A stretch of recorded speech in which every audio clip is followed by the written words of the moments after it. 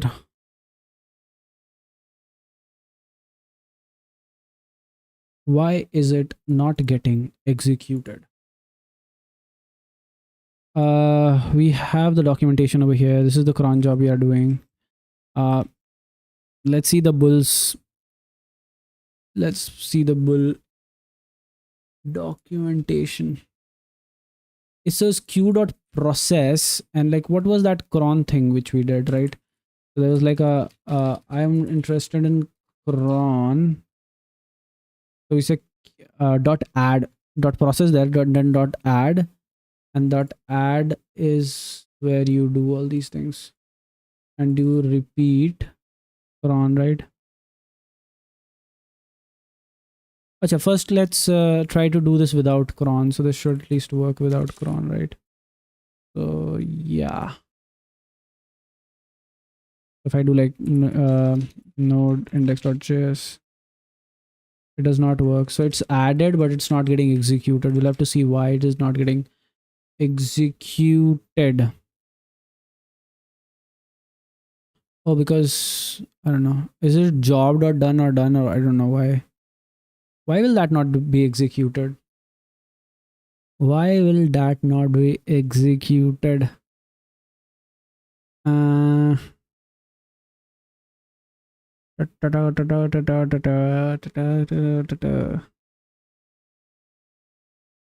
why is that not getting executed? So we have job.progress and then all those things, and then you just say done with null and then or pass it a result. So that's the result, and then we have done or not done. Okay, so inside this, if we pass null, is it like going to work? That doesn't seem to be working. Process task queue sum queue. Is it like because we have not connected this to Redis or something? I don't think so. This can maintain in memory stuff like, right? I mean, I'm pretty sure. So you can do this, or you can do this. Or you can do this. Like, is the Redis thing like kind of like compulsory, or is it optional? Let's have the Redis. So if it needs that, why not, right? So we're gonna go to our compose file, and we're gonna have a Redis 6379. The port at which it is running is 6379. We're gonna say docker compose up. Yeah, so we're gonna have localhost, like we have a Redis right now. So our Redis is running, and let's configure this to have Redis, and then can we have a connection URL? So we have host as localhost, and then yeah, okay.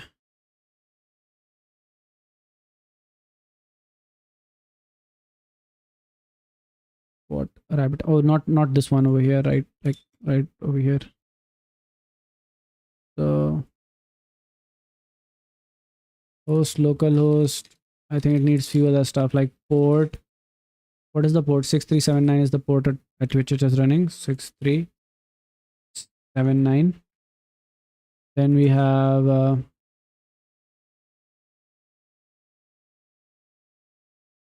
6379 is the port at which it is running. And then what do we have anything else? We should have a password which we don't have. So it should use the default password, I think so. And username also we don't have, because and then also it will use the default one. We cannot provide a URL. I think there was some method to provide URL.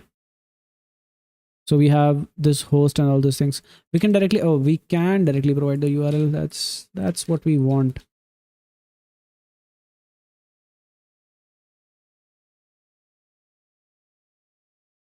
(6379) is the port, so we'll say 6379. Great, and then we're gonna have it again. Great, our queue is working as expected. Now what we'll do is we'll just say repeat, and then we're gonna pass a cron, and then we're gonna use one of the crons specified over here. So it's every second. we're gonna pass this every second, and we'll see how does this works. So this is a scheduler. That's great. We have scheduled a task. We have a scheduled a task to be executed every second using Redis, which is amazing. This stuff is amazing, bro. This stuff is amazing. Right?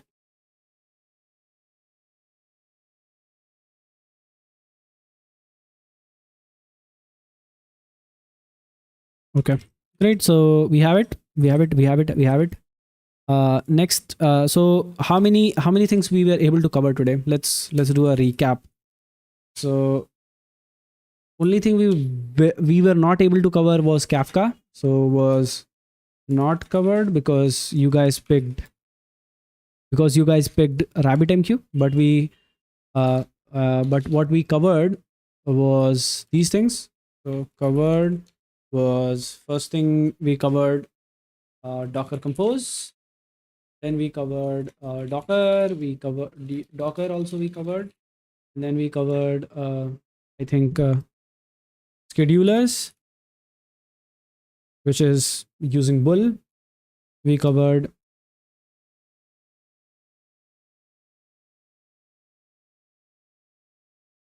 RabbitMQ.